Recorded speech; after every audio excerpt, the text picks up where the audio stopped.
Now what are the other modes of nutrition in plants, इसके बारे में बात करते हैं। तो कुछ ऐसे प्लांट्स हैं जो कि खुद का फूड खुद नहीं बना सकते हैं। इसका मतलब क्या है कि उनमें जो है क्लोरोफिल प्रेजेंट नहीं होता। लेकिन ऐसे प्लांट जिनमें क्लोरोफिल नहीं है तो वो कैसे सर्वाइव करते होंगे? इसका मतलब उनको न्यूट्रिएंट्स कहाँ से मिलते होंगे? तो इसका मतलब ये जो प्लांट है वो डिपेंड होता है किसी और प्लांट के ऊपर जिनके पास क्लोरोफिल होता है। तो ऐसे प्लांट जिनके पास क्लोरोफिल नहीं है और वो जो अदर प्लांट्स के ऊपर डिपेंड करते हैं जिनके पास क्लोरोफिल है, तो ऐसे प्लांट्स को क्या बोला जाता है? तो they are called heterotrophic plants. इसका मतलब यहाँ पे पैरासाइटिक प्लांट्स भी आप उनको बोल सकते हो। तो जैसे उसका बेस्ट एग्जांपल जो दिखाते हैं हेट्रोट्रॉपिक मोड ऑफ न्यूट्रिशन, तो उस प्लांट का एग्जांपल है कस्कुटा, जिसे बोला जाता है अमरबेल। मराठी में अमरवेल म्हणतो आपण त्याला। ठीक है, तो बेटा ये जो है आपको इस बड़े से ट्री के ऊपर ये जो आपको येलो कलर में दिखाई दे रहा है ये पैरासाइटिक प्लांट है। ठीक है, और इन्हीं को बोला जाता है कस्कुटा। ठीक है, अमरवेल। तो ये पूरे जो है इनका येलो कलर इसलिए है क्योंकि इनमें क्लोरोफिल प्रेजेंट नहीं होता है। और हमने बोला था कि अगर क्लोरोफिल नहीं है तो इसका मतलब फोटोसिंथेसिस प्रोसेस वो नहीं कर सकते हैं। इसका मतलब इस कस्कुटा प्लांट में क्लोरोफिल नहीं है तो फोटोसिंथेसिस नहीं करेंगे। इसका मतलब किसी और प्लांट्स के ऊपर ये डिपेंड है जिसके अंदर क्लोरोफिल प्रेजेंट है। इसका मतलब वो फोटोसिंथेसिस प्रोसेस करने वाले प्लांट्स के ऊपर डिपेंड होते हैं। कौन? तो कस्कुटा। इन्हीं को क्या बोला मैंने आपको? अमरबेल। ठीक है, तो कस्कुटा क्या होता है? तो मैंने बताया आपको they are yellow tubular structure which are coiling around the stem and branches of tree। ये जिस प्लांट के ऊपर या ट्री के ऊपर होता है तो उस ट्री को वो क्या करते हैं? तो कॉइलिंग के फॉर्म में ट्यूबुलर स्ट्रक्चर बनाते हैं। तो वो होते हैं कस्कुटा, और कस्कुटा में क्लोरोफिल नहीं होता है। ठीक है, और ये डिपेंड होता है, मतलब ये इनको रेडीमेड फूड अवेलेबल होता है जिस प्लांट के ऊपर वो डिपेंडेंट होता है। इसका मतलब they take readymade food from plant on which it is climbing. जिसके ऊपर भी वो क्लाइंब करते हैं उनसे वो क्या लेते हैं? न्यूट्रिएंट्स लेते हैं। मतलब वो डिपेंडेंट है। इसका मतलब वो हेट्रोट्रॉपिक मोड ऑफ न्यूट्रिशन दिखाता है। कौन? तो कस्कुटा। तो देखो आप यहाँ पे देख सकते हो, तो बेटा ये जो येलो कलर में आपको ट्यूबुलर स्ट्रक्चर दिखाई दे रहा है और ये ट्री के अराउंड या प्लांट के अराउंड क्या किया है? उन्होंने कॉइलिंग किया है। तो ये क्या है? कस्कुटा। ठीक है, और यहाँ पे ये जो ट्री के ऊपर या प्लांट के ऊपर बोलो आप डिपेंडेंट है तो होता है होस्ट प्लांट। मतलब ये होस्ट प्लांट इनको सपोर्ट दे रहा है, इनको प्रॉपर न्यूट्रिशन प्रोवाइड कर रहा है।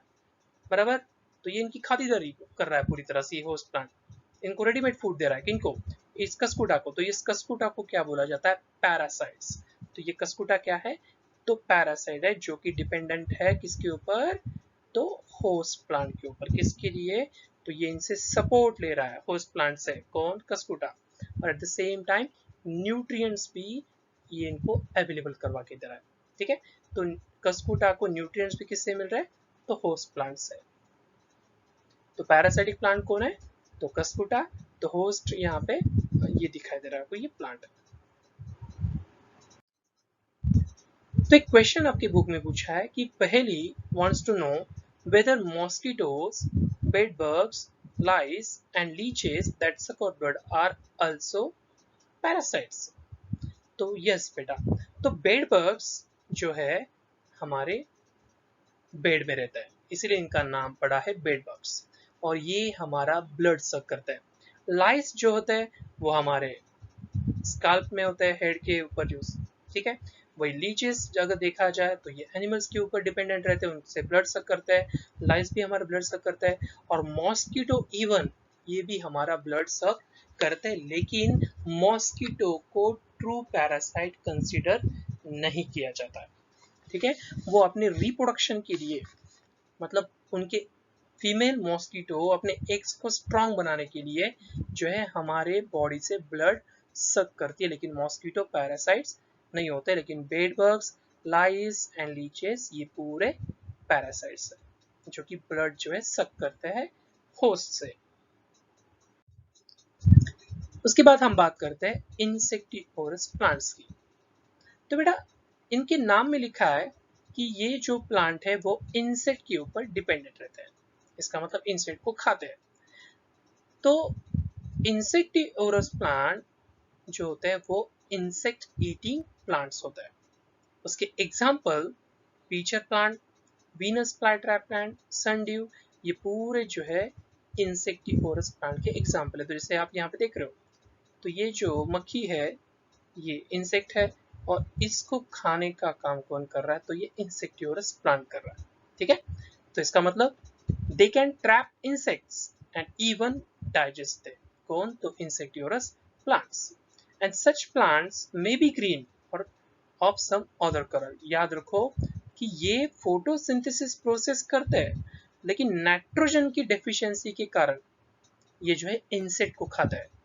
इसका मतलब इनमें क्लोरोफिल प्रेजेंट है, फोटोसिंथेसिस करते हैं, वो ऑटोट्रॉप्स है, लेकिन सिर्फ नाइट्रोजन की डेफिशिएंसी के कारण वो जो है इंसेक्ट को खाता है। ये आपको अच्छी तरह से याद रखना है कि इंसेक्टिवोरस प्लांट फोटोसिंथेसिस करते हैं क्या, ये पूछा जाए तो यस दे परफॉर्म फोटोसिंथेसिस, उनमें क्लोरोफिल प्रेजेंट होता है।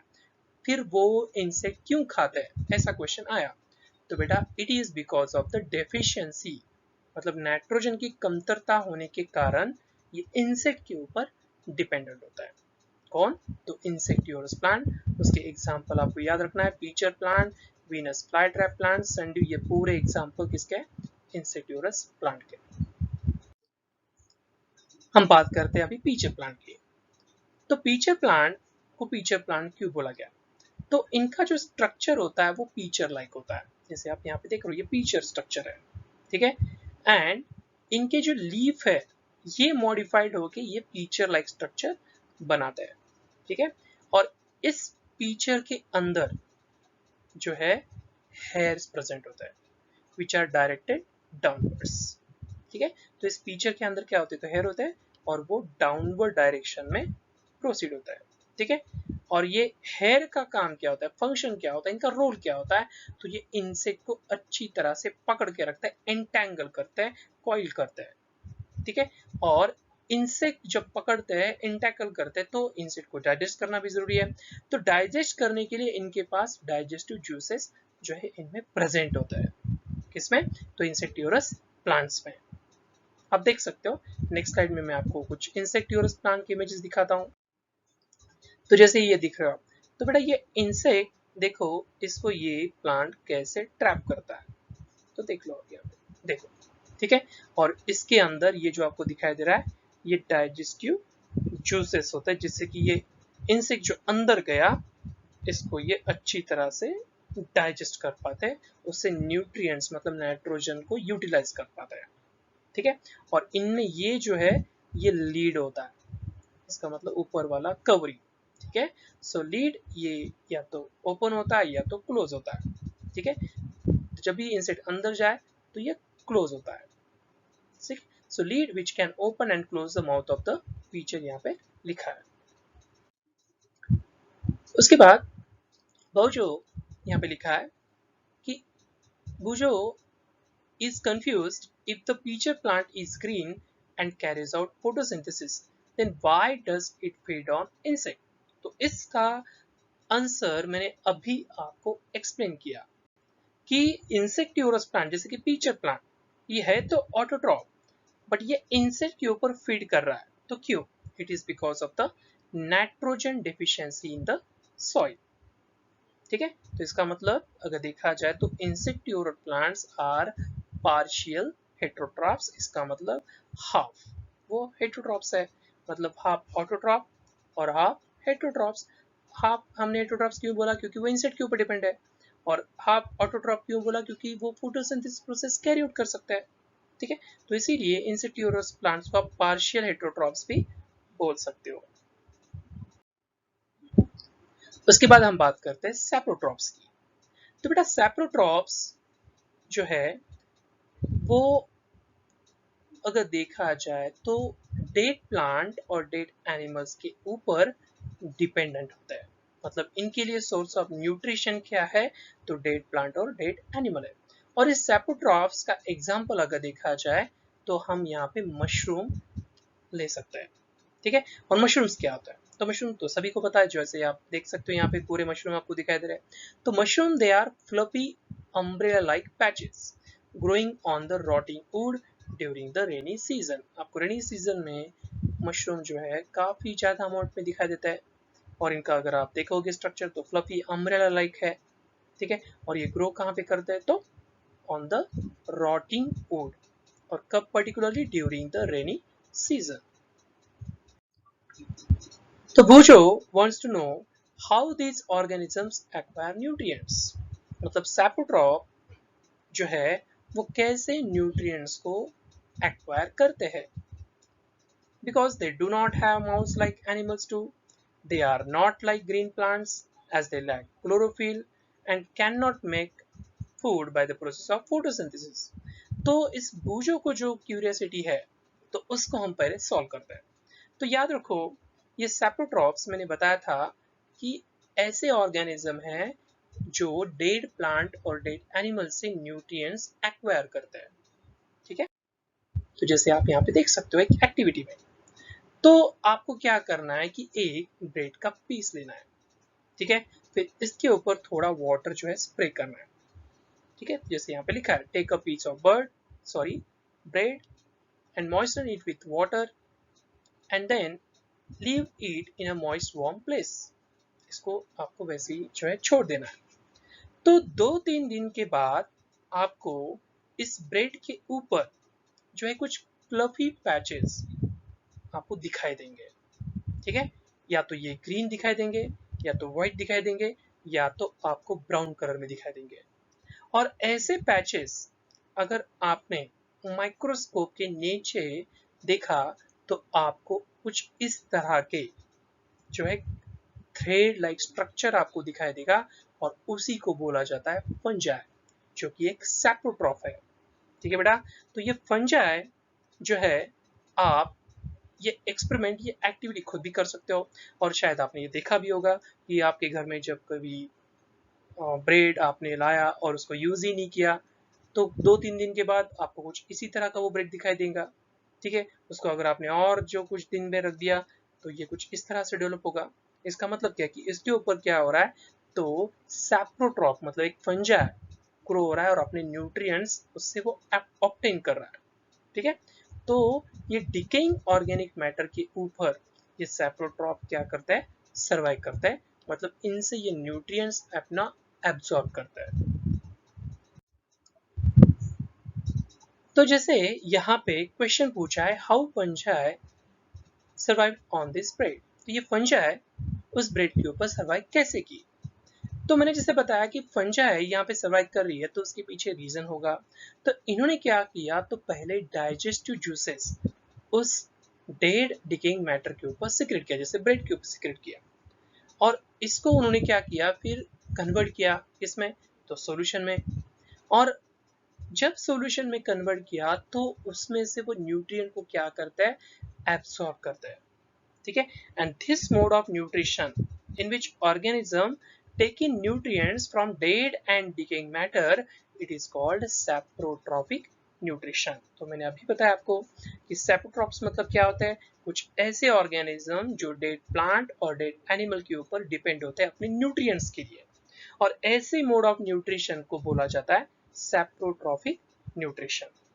ठीक है, तो this is a mode of nutrition in which organism take in nutrients from dead and decaying matter, and this kind of mode of nutrition is called saprotrophic nutrition. तो even ये fungi आपको कहाँ पे दिखाई देता है, तो अगर आपने पिकल में कभी ऑब्जर्व किया होगा कि घर में आपके पिकल होगा, ठीक है, उसको आप क्या करो 4-5 दिन के लिए ओपन रखो, फ्रिज में नहीं रखना है आपको।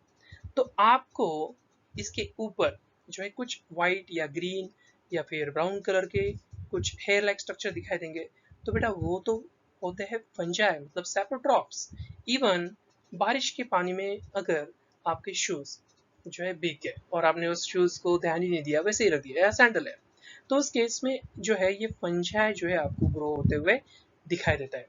इसका मतलब fungi they can grow on pickles, they can grow on leathers, they can grow even on clothes और even other article जैसे लेदर का बेल्ट है, लेदर का पर्स है, इसके ऊपर भी ये ग्रो करते हैं। बस उनको कंडीशन कैसे चाहिए ग्रो होने के लिए, तो वार्म, जैसे कि यहाँ पे लिखा है hot and humid weather condition इनको चाहिए। अगर ये लॉन्गर ड्यूरेशन तक इनको कंडीशन मिल गई तो ये अपनी ग्रोथ को बढ़ाते ही जाता है।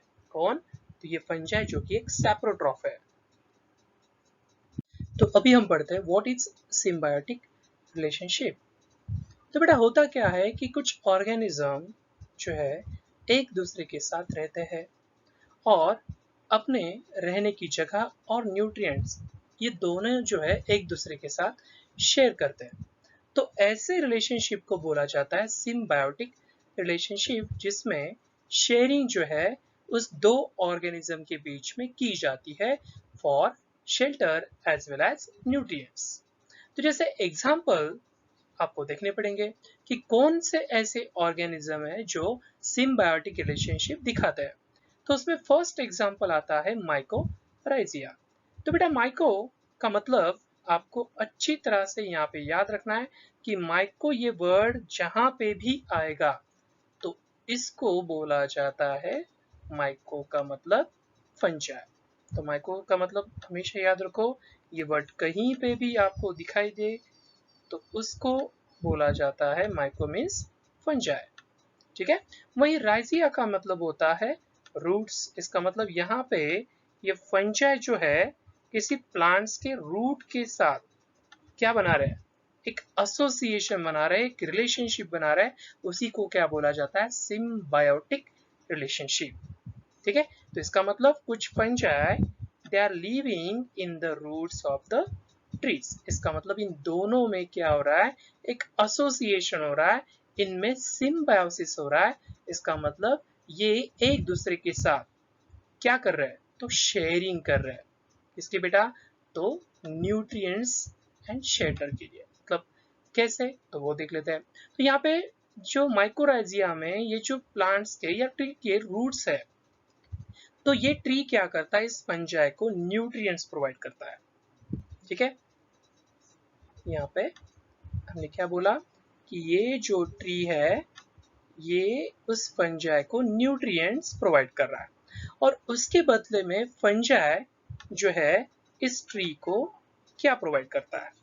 तो बेटा ये फंजाई का काम होता है कि उस ट्री को ये वाटर और न्यूट्रिएंट्स इजीली अवेलेबल करवा के देता है। कहाँ से, तो सॉइल से। ठीक है। और इन दोनों में ये जो रिलेशनशिप हो रहा है, मतलब ये जो शेयरिंग हो रही है, इसी को तो बोला जाता है सिम्बायोटिक रिलेशनशिप। ठीक है। और ये ट्री के लिए ऐसी रिलेशनशिप काफी इंपॉर्टेंट होती है। तो इसलिए यहाँ पे लिखा है कि such symbiotic association it is very much important for the tree, क्योंकि उस ट्री को उस फंजाई से क्या मिल रहा है, तो वाटर और न्यूट्रिएंट्स। वही उसके बदले में ये ट्री इस फंजाई को क्या प्रोवाइड कर रहा है, तो ये इसको न्यूट्रिएंट्स प्रोवाइड कर रहा है, मतलब फूड प्रोवाइड कर रहा है। क्योंकि फंजाई ये एक हेटेरोट्रॉप है। इसका मतलब सैप्रोट्रॉप में हमने कंसिडर किया कि खुद का फूड वो खुद नहीं बना सकता है, तो इसीलिए इनको फूड सप्लाई करने का काम कौन करता है, तो ये ट्री करता है। ठीक है बेटा। तो इन दोनों में ये जो एसोसिएशन हो रहा है, इस एसोसिएशन को बोला जाता है सिम्बायोटिक एसोसिएशन या इसे सिम्बायोसिस बोला जाता है। तो ये माइकोराइजिया आपने देखे भी होंगे, तो जैसे मैं आपको इमेजेस दिखाऊंगा तो यहाँ पे आप देख सकते हो कि ये जो आपको दिखाई दे रहा है, तो ये व्हाइट कलर में ये क्या है, तो फंजाई है। ठीक है। और इस प्लांट्स के रूट्स के साथ ये क्या कर रहा है, एसोसिएशन बना रहे हैं, एक सिम्बायोटिक रिलेशनशिप बना रहे हैं। ठीक है। तो फंजाई इनको क्या प्रोवाइड करेंगे, वाटर और न्यूट्रिएंट्स। वही प्लांट्स के रूट्स इनको क्या प्रोवाइड करेंगे, तो फूड प्रोवाइड करेंगे। ठीक है। तो that is a sharing of nutrients, या बोल सकते हो कि यहाँ पे शेल्टर और न्यूट्रिएंट्स की शेयरिंग चल रही है। उसके बाद और भी एग्जांपल हम पढ़ने वाले हैं। तो बेटा लाइकेन ये एक दूसरा एग्जांपल है जो कि सिम्बायोटिक एसोसिएशन दिखाता है, मतलब सिम्बायोटिक रिलेशनशिप दिखाता है। तो लाइकेन इसमें किन दोनों ऑर्गेनिज्म के बीच में ये एसोसिएशन चलता है ये आपको पता होना चाहिए। तो लाइकेन में अल्गी और फंजाई ये दोनों क्या दिखाते हैं, सिम्बायोटिक एसोसिएशन दिखाता है। तो यहाँ पे अल्गी इस फंजाई को क्या प्रोवाइड करती है, तो आपको पता है कि अल्गी में क्लोरोफिल होता है, इसका मतलब ये फोटोसिंथेसिस प्रोसेस करती होगी, ठीक है। और इस फोटोसिंथेसिस प्रोसेस से जो फूड बना, तो ये फूड जो है इस फंजाई को क्या करते हैं, वो अवेलेबल करवा के देता है, ठीक है। वही फंजाई रिटर्न में इस अल्गी को क्या देता है, तो बेटा ये फंजाई वाटर, जिसे हम बोलते हैं H2O, ठीक है, वाटर सॉइल में से, ठीक है, इवन मिनरल्स जो है ये अवेलेबल करवा के देता है। कौन, फंजाई, किसको, तो अल्गी को, ठीक है। तो ये आपको यहाँ पे याद रखना है बेटा। तो मिनरल्स और वाटर प्रोवाइड करने का काम किसने किया, फंजाई ने। किसको दिया, अल्गी को, और अल्गी ने बदले में फंजाई को क्या दिया, तो फूड दिया, ठीक है। तो यहाँ पे इसे लिखा है कि here fungus it provides shelter water and minerals to the algae, और अल्गी बदले में क्या दे रहा है, तो अल्गी फोटोसिंथेसिस प्रोसेस वो कर पाता है, तो उससे फूड जो बनेगा, और ये अल्गी जो है प्रोवाइड करेगी फूड टू द फंगस। इसका मतलब यहाँ पे क्या हो रहा है, इन दोनों में एसोसिएशन चल रहा है, शेयरिंग चल रही है, जिसी को हमने क्या बोला, सिम्बायोटिक एसोसिएशन, ठीक है। तो यहाँ पे लिखा भी है बेटा कि algae they can synthesize their own food by the process of photosynthesis, और क्यों, क्योंकि अल्गी में क्लोरोफिल प्रेजेंट होता है। उसके बाद नेक्स्ट हम पढ़ेंगे, ये लाइकेन आप देख लो यहाँ पे, ये लाइकेन कुछ इस तरह से दिखाई देता है, ठीक है। So how nutrients are replenished in soil, soil में न्यूट्रिएंट्स ये जो रिसाइकल कैसे होता है, रिप्लेनिश कैसे होता है, इसके बारे में भी आपके बुक में एक पॉइंट दिया है, तो उसको हम पढ़ते हैं।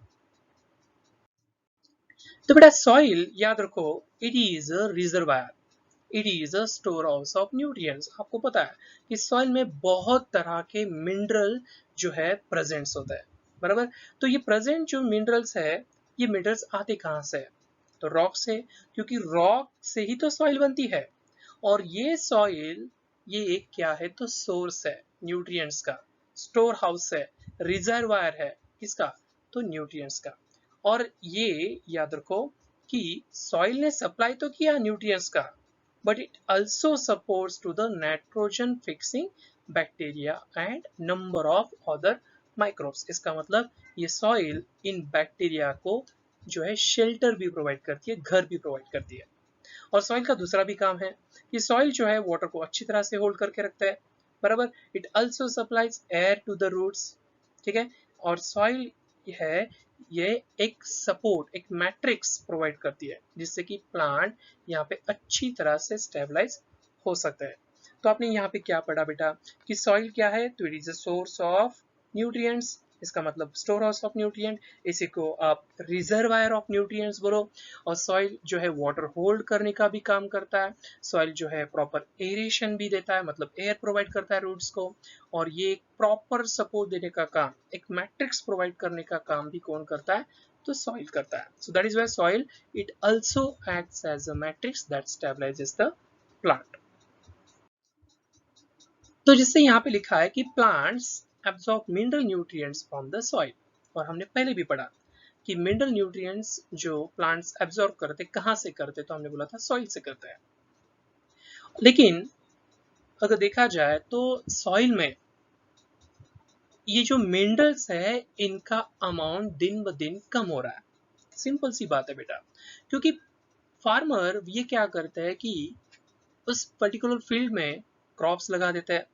तो क्रॉप्स को अगर ग्रो होना है तो न्यूट्रिएंट चाहिए, इसका मतलब ये न्यूट्रिएंट्स कहाँ से लेंगे, तो सॉइल से लेंगे। इसका मतलब क्या है कि सॉइल में से न्यूट्रिएंट क्या हो रहा है, वो डिक्लाइन हो रहा है, मतलब कम हो रहा है। तो इस केस में अभी उस सॉइल में जो न्यूट्रिएंट्स डिक्लाइन हो रहे हैं, कम हो रहे हैं, तो इसको कैसे रिकवर किया जाएगा, इसको कैसे जो है रिप्लेनिश किया जाएगा, ठीक है, इसका मतलब उसको रिसाइकल कैसे किया जाएगा, ऐसे भी आप बोल सकते हो, क्योंकि नेचुरल वे से अगर देखा जाए तो रिसाइकल होते हैं। लेकिन फार्मर क्या करते हैं कि हर समय जब भी वो न्यू क्रॉप कल्टीवेट करते हैं तो उस सॉइल में वो फर्टिलाइजर ऐड करते हैं, मतलब उस सॉइल को वो क्या करता है, रिप्लेनिश करता है, मतलब उस सॉइल के मिनरल कंटेंट को बढ़ा देता है, ठीक है। तो कैसे, वो भी देखते हैं। तो जैसे आपने देखा ही होगा, अगर आप कभी जाओगे किसी खेती में, तो वहां पे आपको फार्मर जो है क्रॉप कल्टीवेट करने से पहले ये जो है फर्टिलाइजर ऐड करते हुए दिखाई देगा। इसका मतलब उस सॉइल में वो न्यूट्रिएंट्स को क्या कर रहा है, रिप्लेनिश कर रहा है, ताकि इस सॉइल से ये प्लांट जो है न्यूट्रिएंट्स ले पाए और अच्छी तरह से ग्रो कर पाए। तो फार्मर हमेशा इंटरेस्टेड किस में होता है कि उसको जो है यील्ड अच्छा मिलना चाहिए, और यील्ड तभी अच्छा मिलेगा जब सॉइल में न्यूट्रिएंट्स अच्छे होंगे, मिनरल्स अच्छे होंगे। तो ये मिनरल्स प्लांट एब्जॉर्ब करेंगे तो ही तो उसकी ग्रोथ होगी। तो इसका मतलब क्या है कि सॉइल में ये रिप्लेनिशमेंट करने का काम फार्मर हमेशा करते रहता है।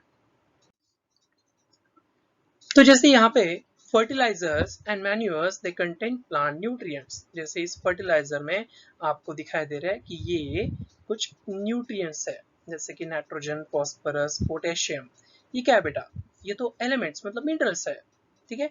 और इस फर्टिलाइजर में या मैन्यूअर में ये प्रेजेंट होता है, और ये न्यूट्रिएंट्स हमें जो है सॉइल में डे बाय डे अगर देखा जाए तो वो कम हो रहा है। तो इसके लिए हमें टाइम टू टाइम इनका एप्लीकेशन करना काफी जरूरी होता है, जैसे वो फार्मर करते रहता है, ठीक है। जैसे वो उसने क्रॉप लगाना स्टार्ट किया तो वो उस सॉइल में क्या करता है, फर्टिलाइजर ऐड करते रहता है, ताकि प्लांट जो है अच्छी तरह से ग्रो कर पाए और वो हेल्दी हो, ताकि उसको यील्ड जो है वो अच्छा मिले, वो जो है फायदे में रहे। तो to make protein plant require which kind of nutrients.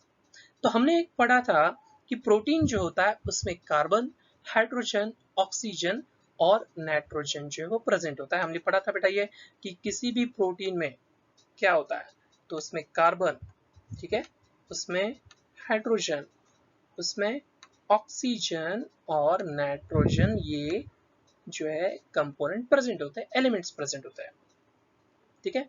लेकिन प्लांट्स को अगर प्रोटीन बनाना है तो इसका मतलब इनको, इन प्लांट को कार्बन चाहिए, हाइड्रोजन चाहिए, ऑक्सीजन चाहिए और नाइट्रोजन चाहिए, बराबर।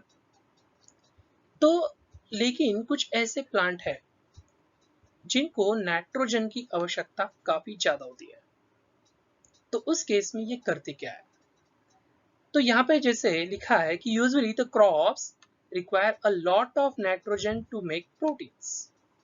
जैसे कि पल्सेस, इनको नाइट्रोजन काफी ज्यादा अमाउंट में लगता है, क्योंकि उस पल्सेस में प्रोटीन का कंटेंट ज्यादा होता है। तो उस समय जो है उस सॉइल में देखा जाए तो नाइट्रोजन की डेफिशिएंसी होती है, और नाइट्रोजन जो एटमॉस्फेयर में है वो तो प्लांट यूटिलाइज नहीं कर पाते हैं, क्योंकि हमने ऑलरेडी पढ़ा था कि एटमॉस्फेयर में जो 70% नाइट्रोजन है उसको प्लांट डायरेक्टली यूटिलाइज नहीं कर सकता है, एब्जॉर्ब नहीं कर सकता है। तो ऐसे एटमॉस्फेरिक नाइट्रोजन को अगर प्लांट को यूज करना है तो बैक्टीरिया की हेल्प लेनी पड़ती है, और बैक्टीरिया क्या करते हैं, तो ऐसे एटमॉस्फेरिक नाइट्रोजन को यूजेबल फॉर्म में कन्वर्ट करते हैं, जिसको हमने बोला था कि वो फिक्सेशन करते हैं, जिसे हम बोलते हैं नाइट्रोजन फिक्सेशन। और ऐसे सोल्यूबल फॉर्म वाला नाइट्रोजन ही प्लांट यूटिलाइज कर पाता है, ठीक है। तो वो कैसे होता है वो भी पढ़ लेते हैं। तो जैसे मैंने बोला आपको कि प्लांट जो है कुछ बैक्टीरिया की हेल्प लेते हैं, क्योंकि वो खुद एटमॉस्फेरिक नाइट्रोजन यूज नहीं कर पाता है।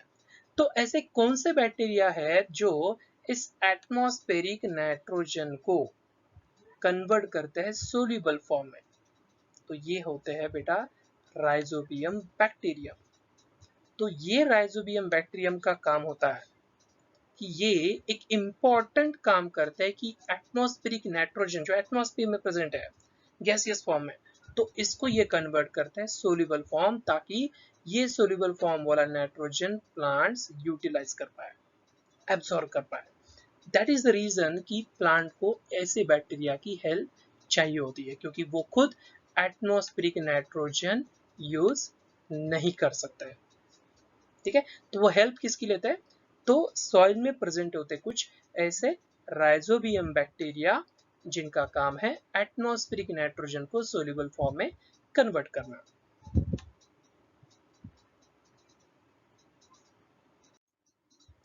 तो ये राइजोबियम करते क्या है?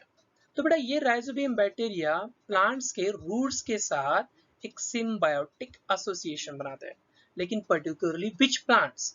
तो ये प्लांट होते हैं लेग्यूमिनस प्लांट। इसका मतलब जो पल्सेस वाले प्लांट होता है।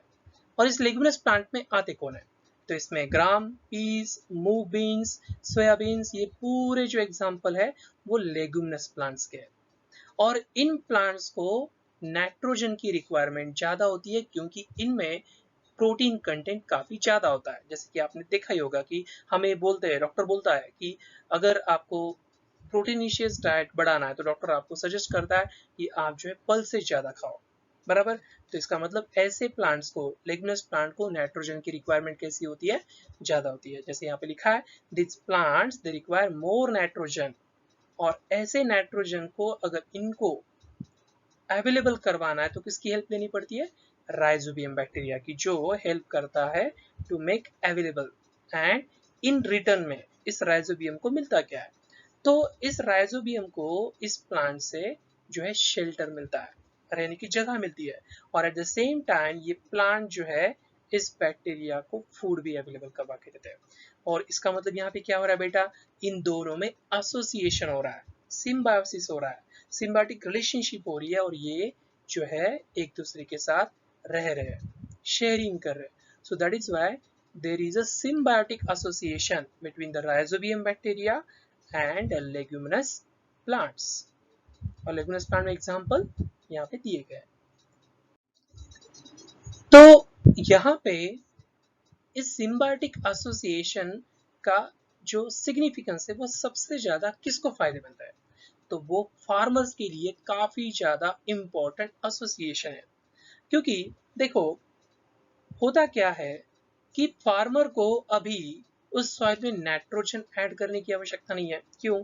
क्योंकि ये बैक्टीरिया हेल्प कर रहा है। वो क्या कर रहा है? वो राइजोबियम बैक्टीरिया क्या कर रहा है? तो एटमॉस्फेरिक नाइट्रोजन को जो है वो यूजेबल फॉर्म में कन्वर्ट कर रहा है।